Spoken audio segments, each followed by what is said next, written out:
It is sometimes called the most hated tree in Texas, mountain cedar, and some would argue for a good reason. Yeah. It can make people miserable this time of year. Yeah, you might be dealing with it yourself. We're not arguing the misery it can cause, but perhaps the tree itself is a little bit misunderstood.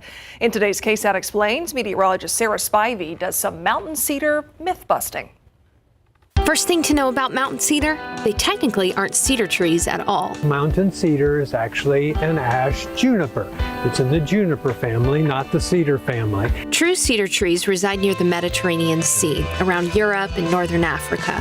But juniper trees do bear some resemblance to cedars. So a lot of the explorers, when they were first coming to the western United States, encountering these trees, they just referred to them as cedars because of that resemblance. And that's the way it's been for hundreds of years. We simply call ash juniper trees mountain cedar. So we don't fight it anymore. We just accept it. Cedar resides throughout Texas, even up near the DFW Metroplex, stretching into Oklahoma and parts of Arkansas. But a dense cedar forest exists in the Texas Hill Country. Because they really thrive on limestone soils, hilly environments, areas that don't have very deep soil at all. And it's this part of Texas, around San Antonio, Austin, and the Hill Country, where we really feel the impacts from cedar pollen. Itchy eyes, watery eyes, sneezing fits, followed by just copious amounts of mucus, lots of tissue. Not all cedar trees are bad for your allergies, though.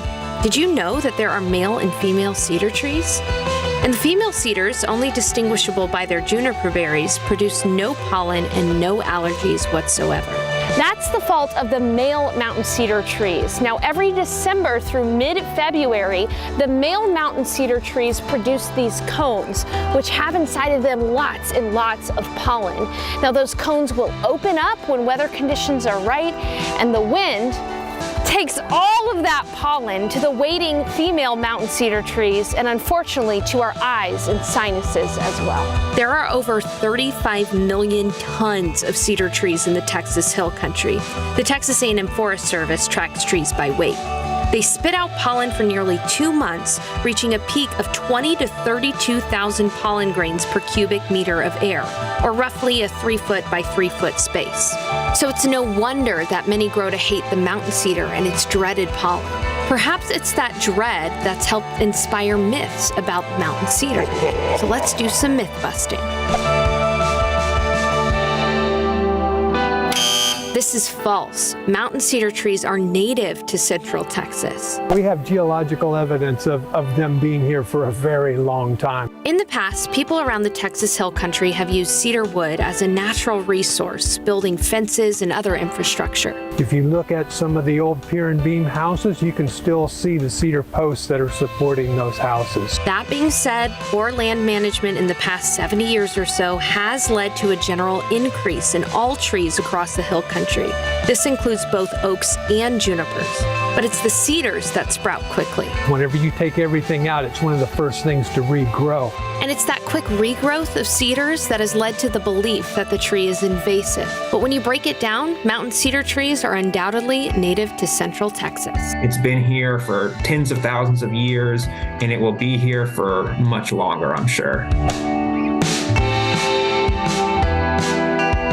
This myth comes from the belief that cedar trees use more water than other trees across the hill country, but recent research has proved that this is false. It's not true that they take up any more water than any of the other valued trees in our area, like an oak tree. It is true, however, that the needles or leaves of the cedar trees trap light rain, especially when the trees are packed close together. When they get in such dense stands, it just doesn't allow that precipitation to filter down into the soils.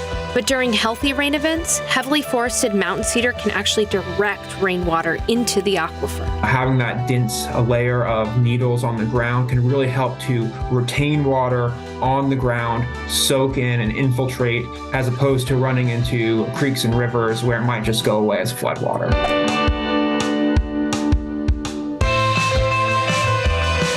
We're only exposed to mountain cedar pollen for a few weeks each year.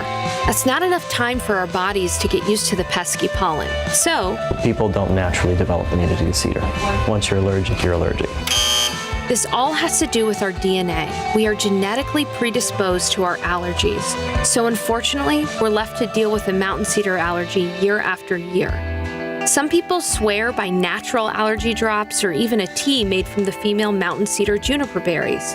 While there's no hard evidence that these natural remedies work, If it makes you feel better, that's okay too. There's no harm in doing those things. the most common and effective treatment for seasonal allergies are over-the-counter medications. But if you just are taking everything over the counter and you're just not functioning well, you can't sleep, you can't go to work, then I would definitely see an allergist right away. Allergists like Dr. Dilly can provide steroids to relieve severe symptoms.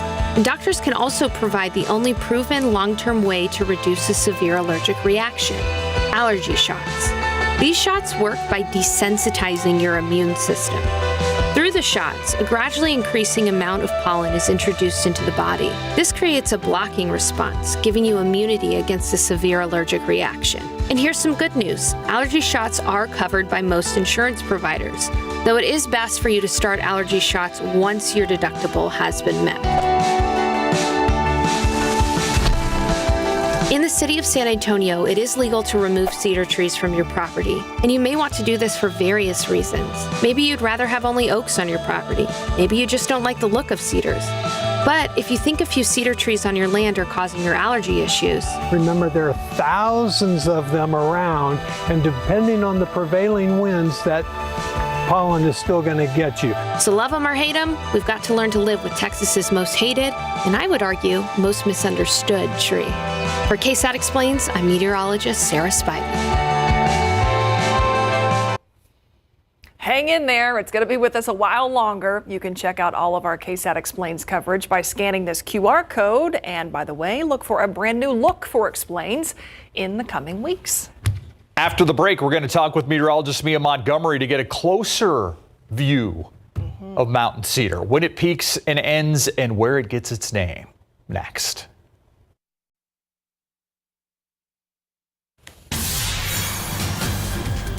All right, meteorologist Mia Montgomery joining us now to answer probably the biggest question people have about mountain cedar this time of year. When is it over? Well, so we're trudging along, through this time that so many of us do not like. It peaks generally in mid-January, so we're almost there for the peak of the season, which is good news. It typically ends by Valentine's Day. Now, this season in particular, it has started a little bit earlier. Typically, it starts around the first of the month on December, but I believe we saw our first reading of mountain cedar just before Thanksgiving. So we're actually ahead of schedule this season. I believe it was around November 21st when we started to see that move in. All right, so we learned it's actually ash juniper. Exactly. So where does mountain cedar get its name? Yes. Like, where does it come from? All of the different names and everything, and I know Spivey talked a little bit about this in her KSAT Explained. So when it comes to ash juniper in particular, ASHE, that actually came from a very pioneer forester with the U.S. Forest Service back in the late 1800s, early 1900s, William Ashe, and he did a lot with the Forest Service, and so that's where ash juniper, what we know as mountain cedar here in Texas, came from. But actual cedar and the name, actual cedar trees are found in places like northern Africa as well as Europe and the Mediterranean Sea. So back when travelers and adventurers were moving through the United States and expanding things farther westward, they saw these ash juniper trees and they saw that it resembled just enough of the actual cedar trees to call them that. So that's why we call them that, even though technically they're juniper trees. And the name stuck. And the name stuck. Yeah. Is there a way to shorten the mountain cedar season? Like, is it particularly rainy? Yeah, does it rain? Time? Yeah, Would rain will definitely help bring those mountain cedar readings lower on the decline, but whenever we do see rain, we often have to deal with mold. So it's kind of a double-edged sword when you come to that, because yes, mountain cedar readings will start to come down, but after big rain events, molds typically skyrocket when it comes to the pollen count. Yeah. So a lot to talk about when it comes to mountain cedar, and of course we know, especially given with where we are located here geographically in South Central Texas, a lot of those ash juniper trees are located in the hill country off to our northwest. So just because of that geography, when we see cold fronts move in, That's what allows all of that pollen during this time of year produced by those male pollen trees to really move into our region. So take a look at this. Of course, what we'll be monitoring in the days ahead. Over the past several days, mountain cedar and our pollen count has been high to even very high. It is still high this Wednesday. We'll monitor what that looks like tomorrow, but unfortunately, with another front moving in here late tomorrow night and into early Friday, wind gusts upwards of 50 miles per hour. That is just going to allow for more of that mountain cedar to filter into the area. And of course, we have even more cold fronts to talk about after that. This is typically that time of year, which is why mountain cedar does peak in mid-January and then typically starts to end by Valentine's Day. So yes, that second cold front really packing a punch when it comes to some bitter cold temperatures early next week. We're going to time it out and get you another look at that extended forecast after the break.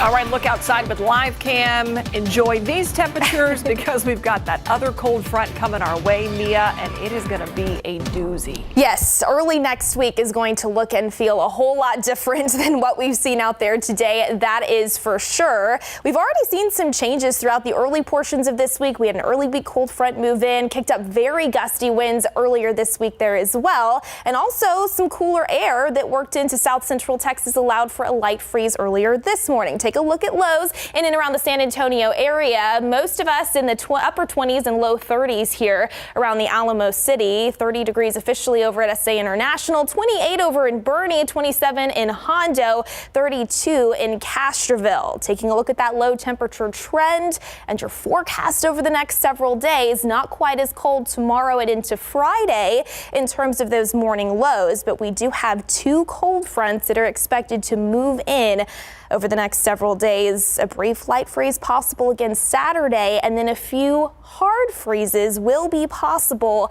by Monday and into Tuesday of next week. So you will want to take some time over the next couple of days to really winterize your home and just be prepared for some of that Arctic air to work into the region. 65 degrees right now here in San Antonio. Much different story though the farther north that you go. 28 right now in Omaha, 27 in Minneapolis. Check out portions of Canada though, well below zero this Wednesday evening. It is not going to get that cold for us here in San Antonio or south central Texas, but we will start to see this Arctic air work its way farther southward into this upcoming weekend. By Saturday, still warmer here in San Antonio and really for most of our Sunday there as well, but it's late Sunday night and into early Monday morning when we'll start to see that boundary push through. Winds kick in from the north, and that's going to allow for more of that Arctic air to filter in. 23 degrees right now, the current forecast low by 7 a.m. Monday morning, so already a hard freeze there. We'll monitor to see if we can climb barely above freezing into Monday afternoon. Right now we've got a forecast high in the mid-30s, potentially a few degrees colder into early Tuesday, upper teens possible here in the Alamo City, and then we'll slowly start to warm things back up as we head into the middle of next week. So once again, want to get you a look at those weather headlines for these big changes headed our direction. We know that a hard freeze is looking likely Monday and into Tuesday mornings, less than 36 hours below freezing. So that is just one of the many reasons why this is not going to be anything similar to what we experienced back in 2021. But yes, be prepared when it comes to pets, plants, people, and your pipes, for this is going to be very, very cold air headed our direction. In terms of any winter precipitation, a very small window to find that early Monday morning. We'll monitor it, but as of right now, odds are low for our area in particular. Wind chills in the teens possible Monday and into Tuesday mornings, by the way, with some of those windy conditions moving in behind that second front. Speaking of the wind, though, on Friday, be prepared for even more windy conditions. Gusts upwards of about 45 to 50 miles per hour. Fire danger will be elevated because of that. So that's also something to think about there. Until then, 65 right now, already starting to see a little bit more moisture work its way into the southeastern portions of our area. So because of that, I do anticipate some areas of patchy dense fog first thing tomorrow morning. Probably a good idea to give yourself a little bit of extra time out the door, especially the farther southeast that you are traveling. Warmer mid-70s tomorrow, cooler into Friday and windy, brief light freeze into early Saturday, and then that second more impactful front when it comes to those temperatures moving in early next week. All right, thank you, Mia. Man, I looked at some of those temperatures across the country. Yeah. Brr. Brutal. Yeah, we'll be right back. San Antonio police making a third arrest in the murders of Savannah Soto and Matthew Guerra. Mirta Romanos was arrested today on 3 felony charges. Police say she lived with the 2 other suspects, Christopher and Ramon Preciado. Investigators say the gun used in the murders belonged to Romanos. She's now charged with abuse of a corpse, concealing a corpse, and tampering with evidence. A man charged in the 2022 murder of a San Antonio teacher sentenced today to 40 years in prison. Matthew Wiesing, accepting a plea deal back in October, was officially sentenced today. He was charged with the murder of Michael Ichanes. Ichanes, a teacher and coach at Great Hearts Forest Heights. Wiesing must serve half of his sentence before he's eligible for parole. San Antonio fire investigators are still looking into the cause of a fire at a business near downtown. Look at all that smoke. This happened around 7 this morning near Buena Vista and Comal Street. Firefighters say the owner of the business was inside at the time of the fire, but he was able to make it out safely. It took fire crews about an hour to put out these flames. And that's your 60-second recap. That is all our time here at 6 o'clock. Thanks for watching. We'll see you tonight on the Night Beat at 10.